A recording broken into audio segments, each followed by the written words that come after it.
Much, Troy. As Troy said, my name is Connie Davis, and I work with the Center for Collaboration, Motivation, and Innovation. I'm here with Marianne Waters, who also works with CCMI. CCMI is a nonprofit founded in BC with the mission of fostering empowered partnerships, building helping skills, and creating responsive systems that improve health and well-being. Today's webinar is about health literacy. This webinar is made possible with the support of Patients as Partners, an initiative of the Ministry of Health, Province of British Columbia. So before we get started, Troy is going to review some features of GoToWebinar. Thank you, Connie. So for most people, maybe this is a review, but if you're new to GoToWebinar, this is what it's going to look like on your screen. You're going to have a larger picture screen on the left, and that'll be where you will watch the presentation. And on the right, you'll see a control panel. Now, this control panel may or may not be expanded. So the orange arrow at the top is going to toggle in between expanded and collapsed view. If you don't see this control panel on the right here, then you'll have to expand it using the arrow. The control panel is going to allow you to do a few things today. And if Connie clicks to the next slide, then I'll go through some of those features. So as I mentioned, there's the control, the expand and collapse at the top there. It's an orange arrow. It'll point in or out depending on if it's expanded or collapsed.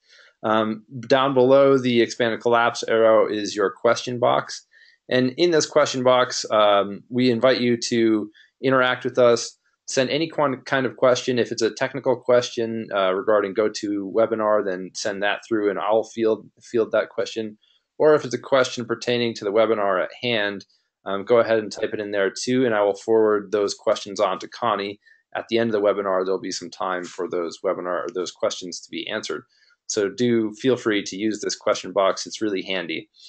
Now, the other feature that is new for this webinar today is that we have one handout, and the handout box isn't shown in this picture, but if you're looking at the question box, it'll be down below the question box, and you can click on it, and that will allow you to download a PDF handout, and it's called Teachback. So if you search around a little bit, you'll be able to find this Teachback document, and you can click on that, download it to your computer, and we will be referencing this document at the end of the webinar today. So please do click that now if you can, and if you can't see it, go ahead and use that question box, and I'll try to guide you through it.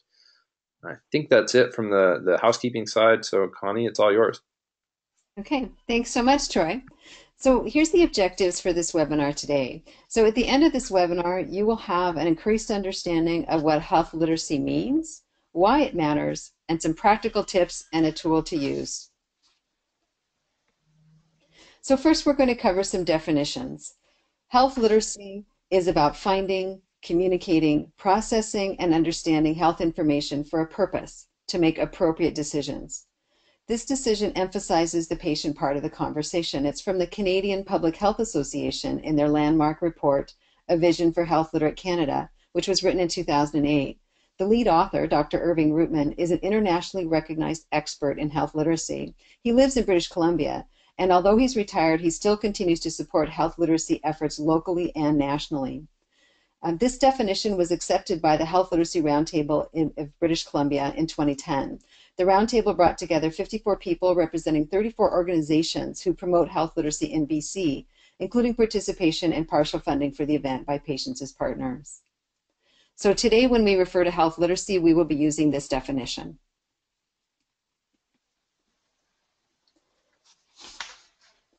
Here's another thing about health literacy. Health literacy refers to the ability to understand and use information about their health.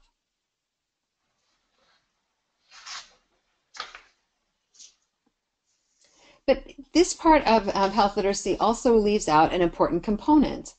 The prior definitions only talk about the individual side of the equation. There are really two parties in any healthcare interaction. This is what we know about the healthcare side. Health literacy is both about how professionals and organizations present information and the individual's abilities which determine health literacy. So the first part of our definition was the ability to access, understand, evaluate, and communicate information as a way to promote, maintain, and improve health in a variety of settings across the life course. And the second component is the ability of professionals and institutions to communicate effectively so that community members can make informed decisions and take appropriate actions to protect and promote health.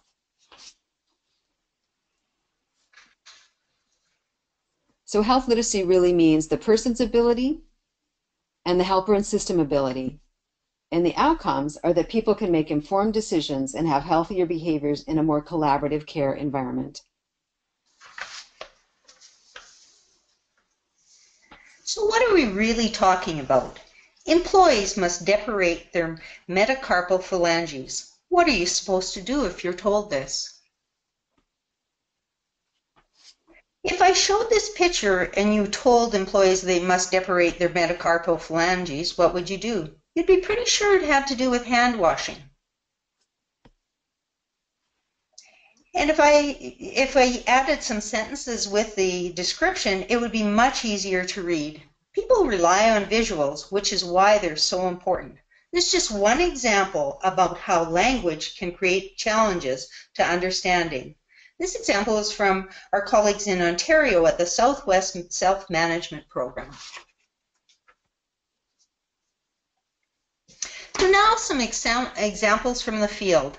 It is surprising how commonly there are mismatches between health messages intended and those received, despite caring providers and patients, clients, or residents who are wanting and needing our help.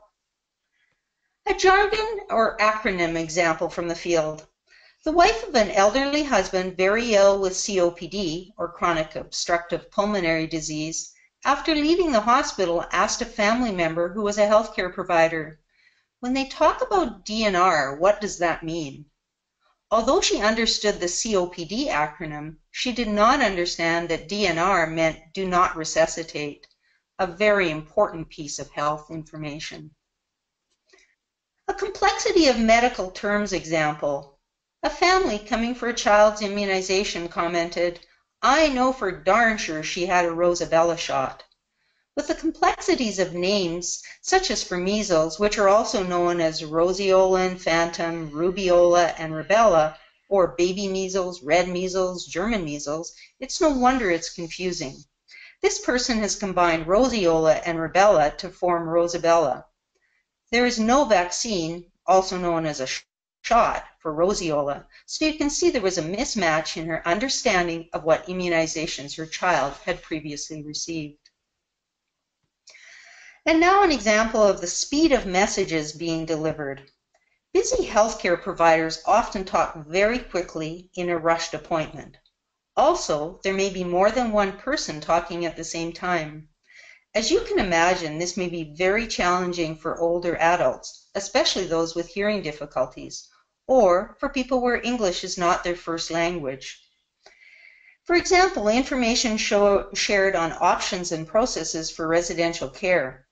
That's a complex decision and likely would require some time to digest and understand what those options might be. As well as much information is shared only verbally with no visual, written, or internet options offered. And some examples in talking to folks in the field are about dementia or diabetes information being shared, treatment options for cancer, follow-up appointments or plans at new locations, patients with mental health concerns. This can be challenging for all patients, clients, and residents, as well as all our interprofessional communications. However, the flip side of challenge is opportunity. A couple of examples where, from a health systems lens, we have an opportunity. The involvement of patient voices as members of a diabetes collaborative really helped the team keep a focus on plain language. One of the patient voices on the team commented, "I need to be able to tell my friends about this when I meet them at A&W for coffee." Another example is the involvement of patient voices as patient experts, part of a local action team working on repositioning healthcare for older adults.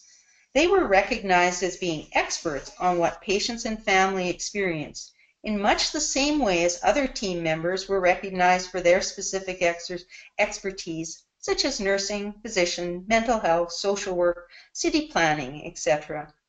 Their very real experiences kept the group grounded in keeping messages clear and as simple as possible. Further in this presentation, we'll explore more practical steps we can all take.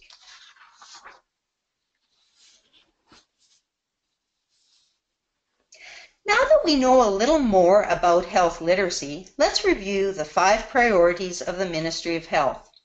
The strategic focus is to prioritize cross-sector actions to realize an overall improvement in quality and sustainability of the BC health system. And this includes improve access to primary care through a primary care home model, reduce demand on hospitals by improving care for seniors, reduce demand on hospitals by improving care for those with mental illness and substance use issues, improve access to surgical services and procedures, and improve delivery of rural health services. Health literacy plays a part in each of these areas. Health literacy, or that ability for patients to understand and use information about their health, will be an important component for the success of these strategies. The province has these 3 goals and balanced outcomes for health improvement: a better experience of care for both professionals and the people receiving the care, better health, and at a sustainable cost. Collectively, they're referred to as the triple aim. More simply put, healthy people, happy people, and an affordable cost. Health literacy as part of keeping a patient and family-centered approach can only further enhance the goals of the triple aim. In the policy document, A Patient-Centered Care Framework, the Ministry states that patient-centered care puts patients at the forefront of their health and care, ensures that they retain control over their own choices, helps them make informed decisions, and supports a partnership between individuals, family, healthcare services, and providers. This includes prevention and health promotion. This framework includes the potential for patient and family engagement in healthcare facility design, healthcare system redesign, professional education, and the delivery of care. Whenever we think of patient-centered care, we also need to think about family and friend caregivers. In this webinar, we will discuss the linkages between health literacy and patient and family-centered care. As discussed in the previous webinars, self-management support can be stepped up to meet people's needs. Let's look closer at the first step. The outer box is the environment where people live, learn, work, and play. The first step goes across the entire square, meaning it is part of everyone's care. In order to provide comprehensive self-management support, the care provided needs to be based on a firm foundation of care that includes honoring a person's culture and respecting diversity, promoting health literacy, and inviting people to be actively engaged in their health. In prior webinars, you heard about engagement and informed decision-making using the BRAIN worksheet.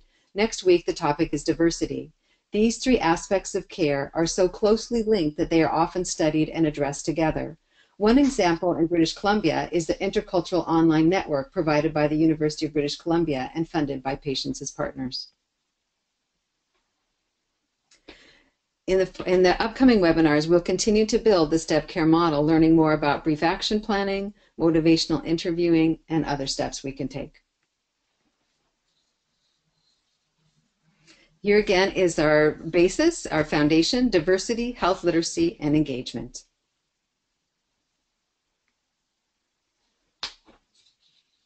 We're now going to quickly review some reasons why health literacy is important.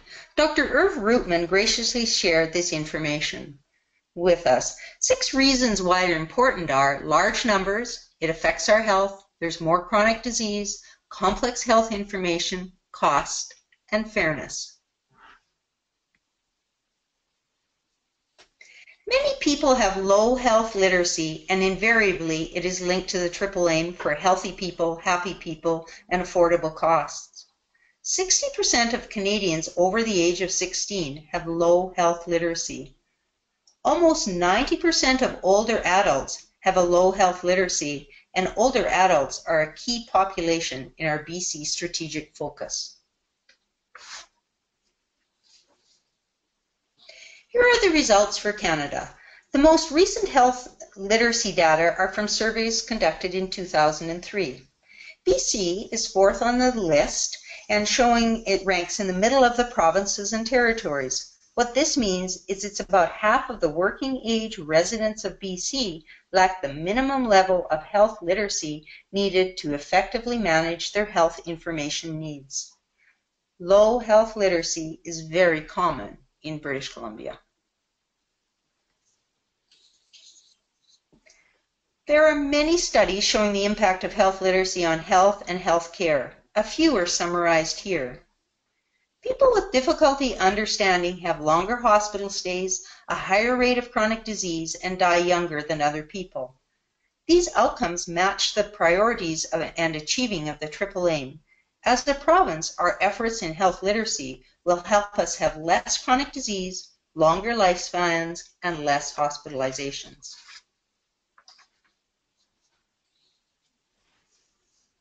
We know that chronic disease is becoming much more common. For example, in Canada, 40% report having at least one chronic condition.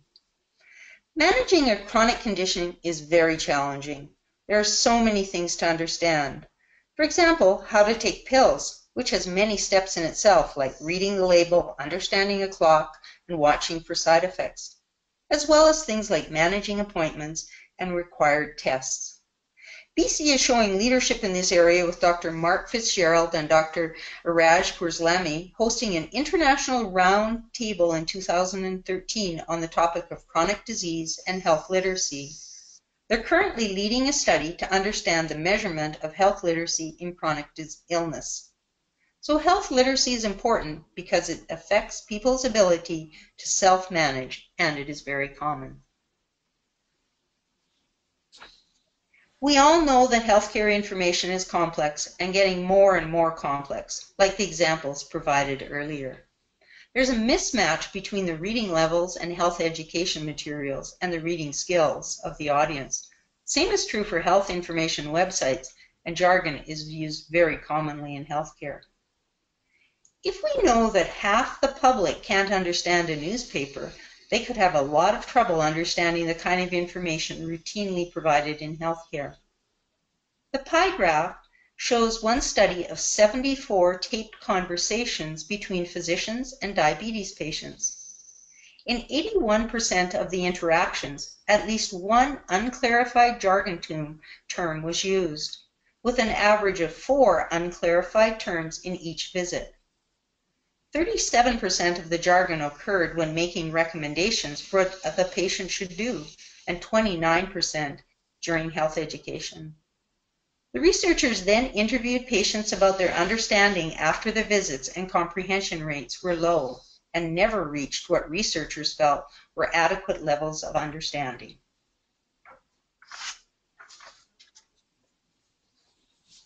Additional costs of health literacy range from 3 to 5% of the total healthcare costs per year. Addressing this issue could save the healthcare system and Canadians as taxpayers a lot of money. In 2010, Dr. Rootman and Connie Davis calculated that BC would save $680 million each year if low health literacy issues were addressed in BC. These costs are not only to each of us as taxpayers, but individuals with low health literacy have an excess of $7,000 of personal funds spent each year on healthcare because of low health literacy. This is a direct link to the BC strategic focus of a sustainable system, as well as the triple aim of healthcare, a cost we can afford.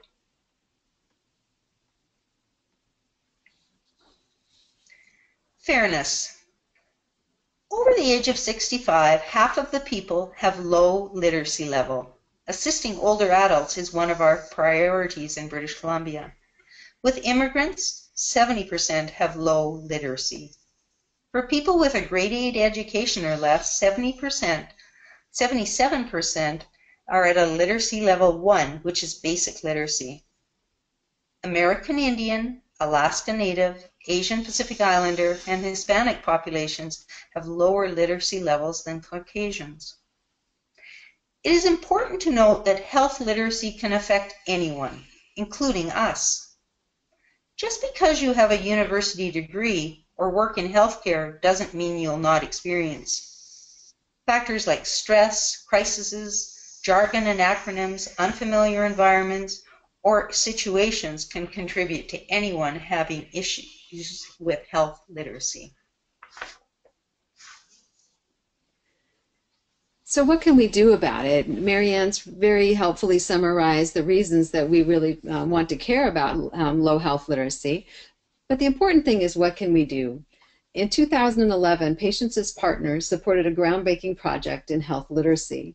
The project brought together primary care practices, health authorities, and local literacy programs to tackle health literacy. One of the results of this project was the creation of a summary document that provides guidance on how to address low health literacy. It isn't a problem that can be tackled by any group in isolation. Everyone in the community can help improve health literacy.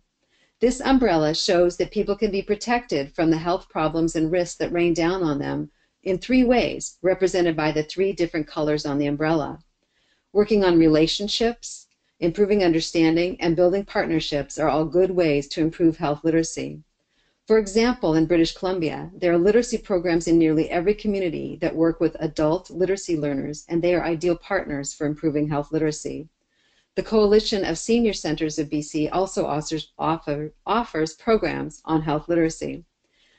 One of the best provincial resources is HealthLink BC. The Intercultural Online Network promotes health literacy across cultures. There are many other organizations and professionals within health authorities who are working on health literacy, and it is impossible to name them all. I encourage you to find out what is happening where you work to promote health literacy. We are going to focus on one way to improve understanding, and that's a technique called teachback. This is the handout that Troy told you about that you can download, and it's also will be on the website. So this key tool is teachback. It's a way to confirm understanding. It's not a test of the patient. It's used with all patients. In the field of health literacy, this is called universal precautions. Currently, there's not a reliable or efficient way to screen people for low health literacy that works well in clinical practice. So the approach is to make sure everyone receives care that they can understand. And after all, as Marianne said, any of us can have a problem understanding when we are sick or under a lot of stress.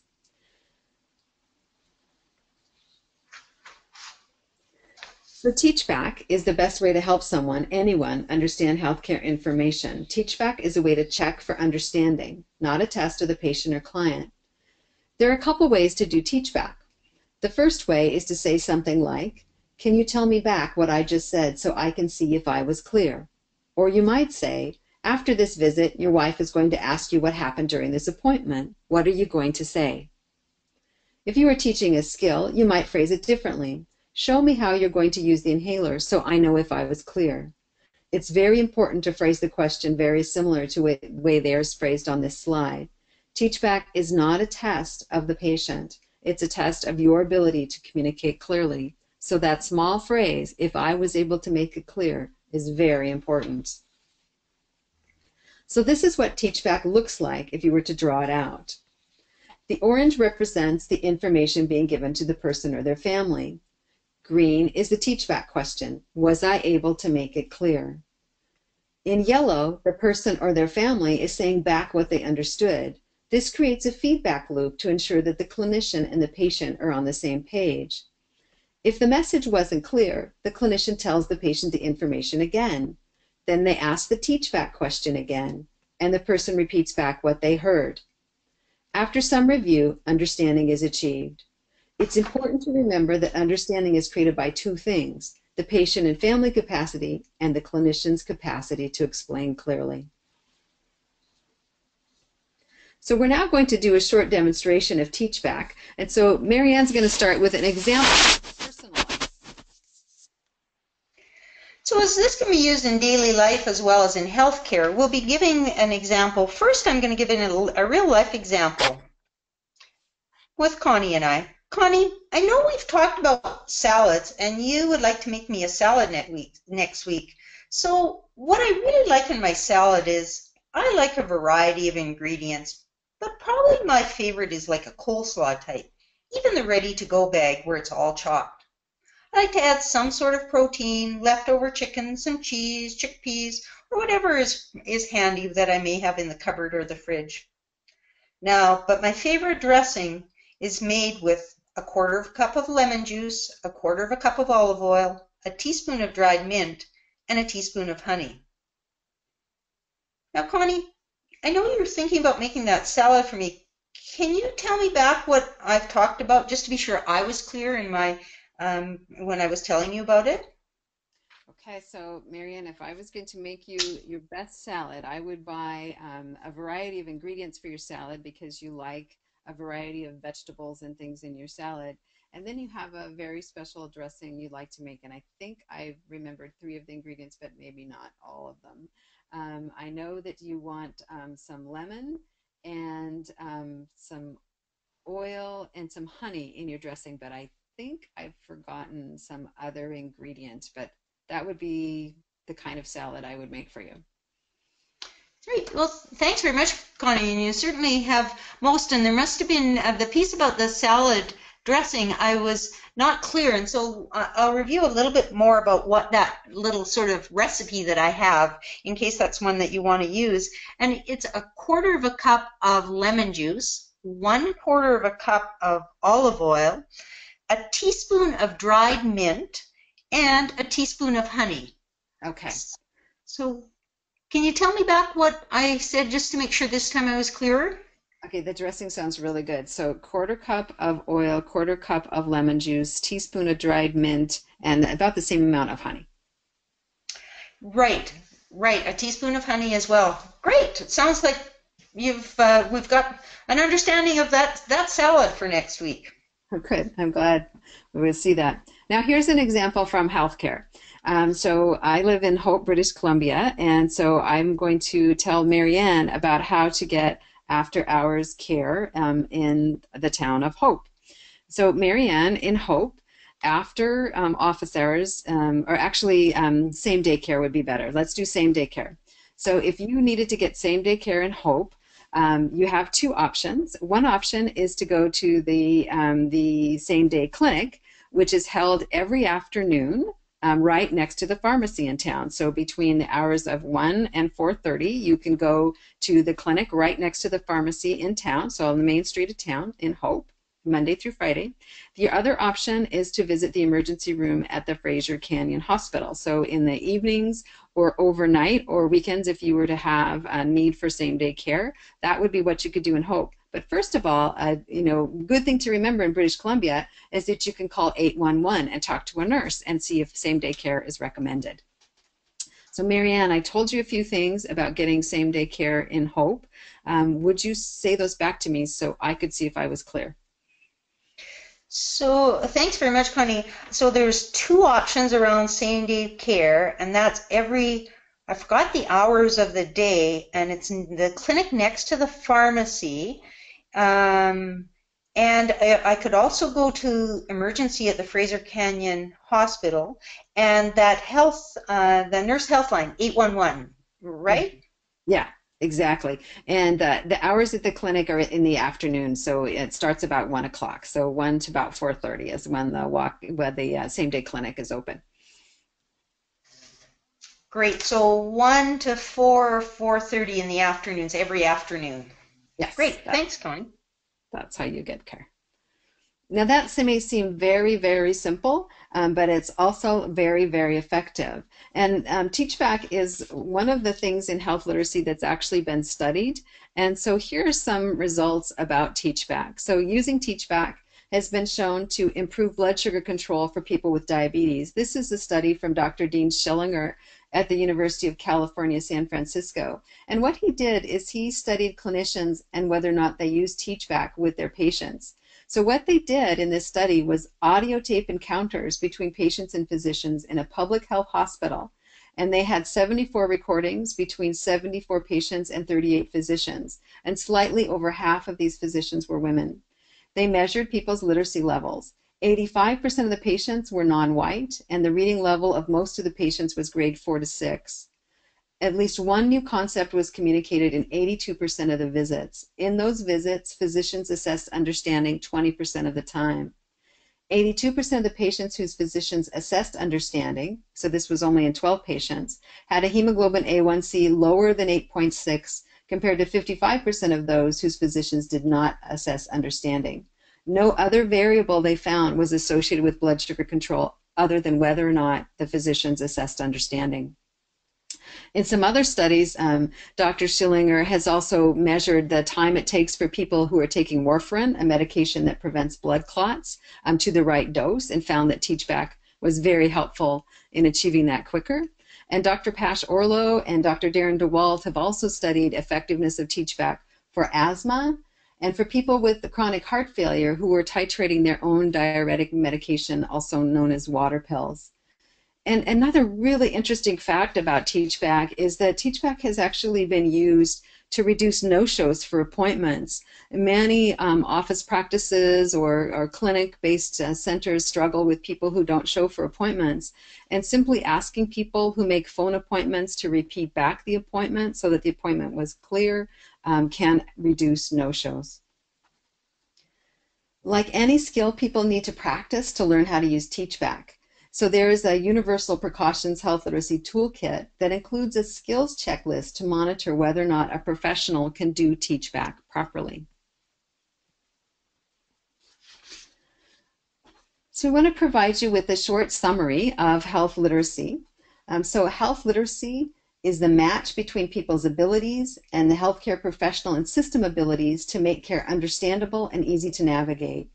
Health literacy is important because it's common, expensive, and affects people's health. And health literacy can be improved by approaches such as teach-back. So now we've left lots of time for a question and answer period here, and Troy's going to help us manage that. So thanks for everyone for joining us in this overview of health literacy and some of the things that are important for health literacy and one important approach to use for health literacy. So we'll go ahead and see if there's some questions or comments from folks. You can use the question box.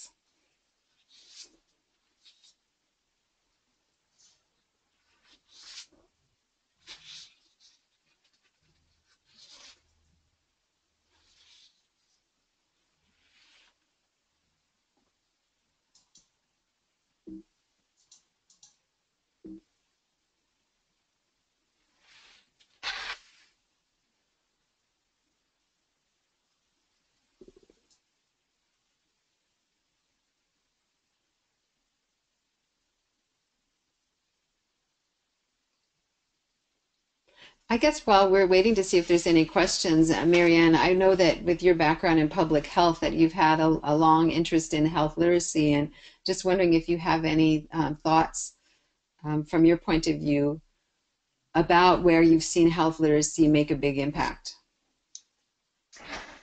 Thanks, Connie. Yes, certainly. Sometimes it seems like it's simple, but not necessarily easy.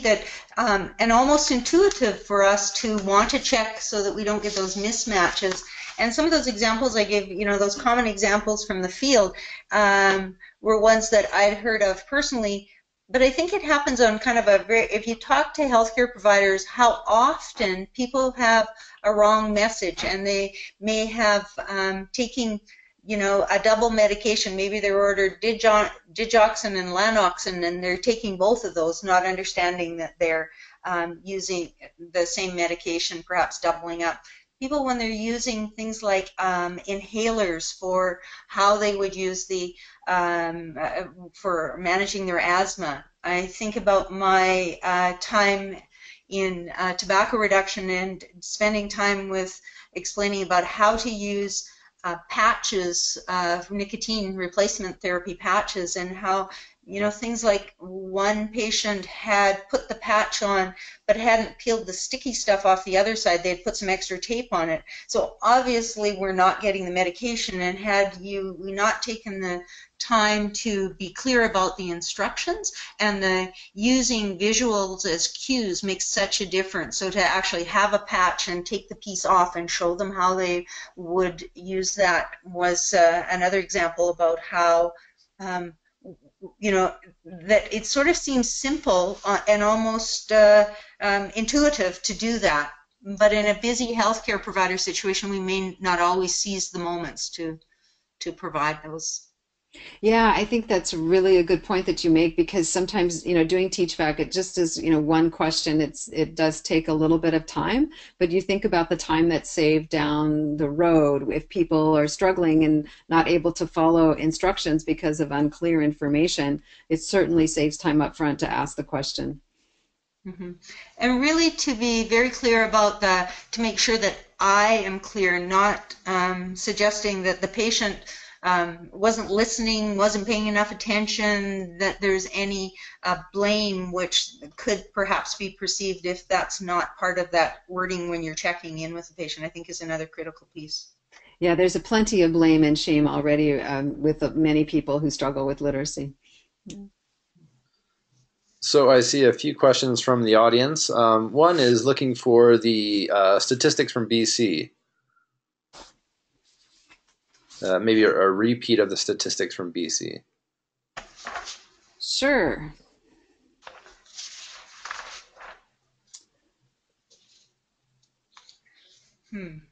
I will take you back to that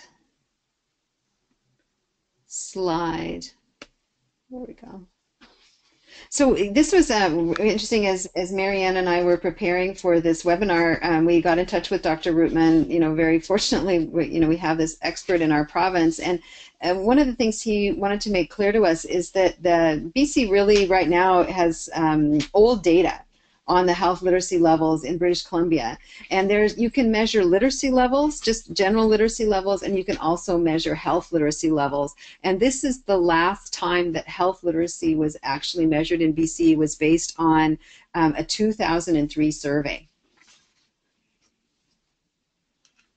And so you can see the Canada box is that kind of burgundy colored box in the middle, and you see British Columbia, as Marianne said, is the fourth one down. So the middle of the bar is the estimated average score for health literacy, and then the confidence interval is represented by how big the box is.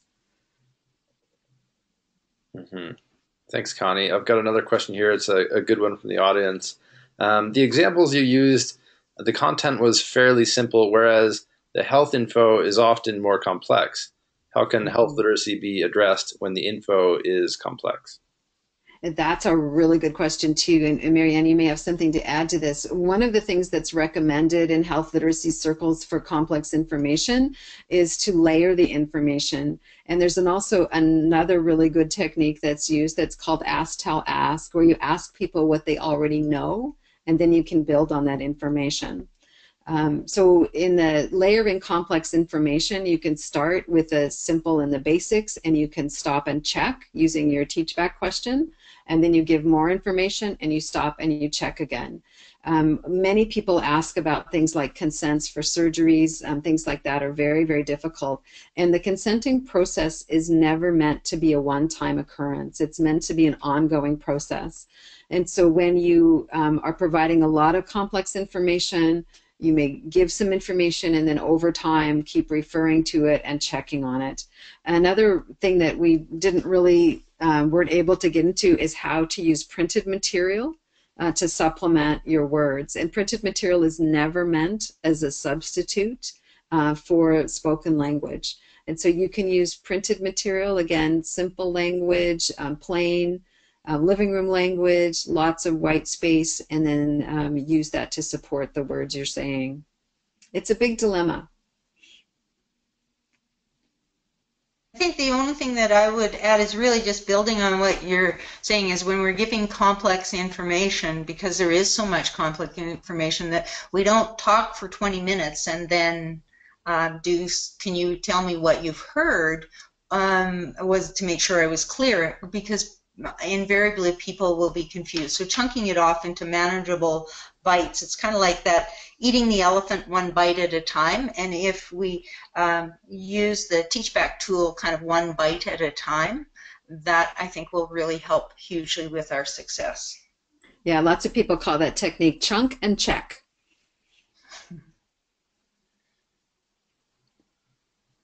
One more question here. And the question is, how or where do healthcare professionals access translation services to help communicate with patients or clients? So there are some provincial resources for translation, and the BC Provincial Health Services Agency actually has some wonderful information on translation services and how to use them. And Troy, let's get that. We actually have a handout from them, and we'll add that to the website so that you can access that information about translation services. The other situation that's we often face in healthcare is using an untrained person as a translator. And I know I've had that happen to me in clinical settings where you may have a son or a daughter translating for an older parent whose command of the English language may not be well enough to understand health information. And there's some important advice that you can give in that situation as well as to how to help that person translate accurately. So we have a couple of things we could provide for you on the website. It's a really good question. And you're also picking up on the fact that health literacy and culture and diversity and engagement are all very closely tied together.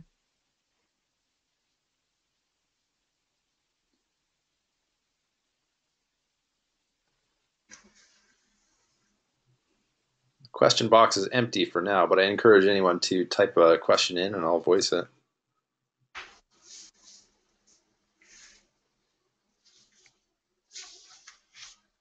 Thanks, Troy. I was just remembering from our experience with the Health Literacy Collaborative that we did in British Columbia that we told you about when we showed the umbrella. We worked with Dr. James He in Burnaby, and Dr. He had been working on chronic disease management for quite a while, and had actually made improvements in his diabetes measures, his LDL, blood pressure control, blood sugar control, had all improved with his efforts, and then they plateaued. And he kind of was at a good level, but not where he wanted to be. And then he and his office staff started working on health literacy and using TeachBack, and he saw his improvement increase again. And so he realized that he had been working on everything he could do to improve people's care, but hadn't really been addressing what his patients needed and their understanding so that they could work together as a partnership. So I think that's a good example of what can be accomplished with health literacy. We really get that partnership to its full potential.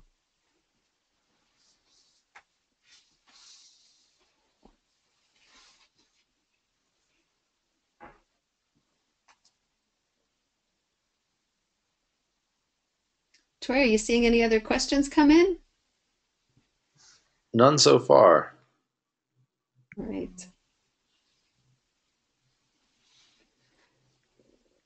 Well, I think we may have reached the end of our overview of health literacy. Certainly, this is a much more complex and wide field, which has really grown in the last 10 or 15 years. So there's a lot more that can be said about health literacy, but we wanted to just establish some basics for everyone.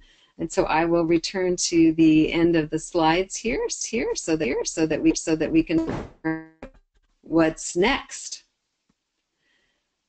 So next steps, Troy, I'm going to send Troy some information so he'll add a couple of documents to the website for you. And also wanted to remind you of the next webinar. As we said, the webinar will be on the topic of diversity with April Lawrence and Dr. Humera Mohsin. So we look forward to hearing from them next week at the same time. And you will be receiving a questionnaire to give feedback on this webinar, and we very much appreciate your participation. So thank you very much for attending. Thanks, everyone. Thank you. Thank you.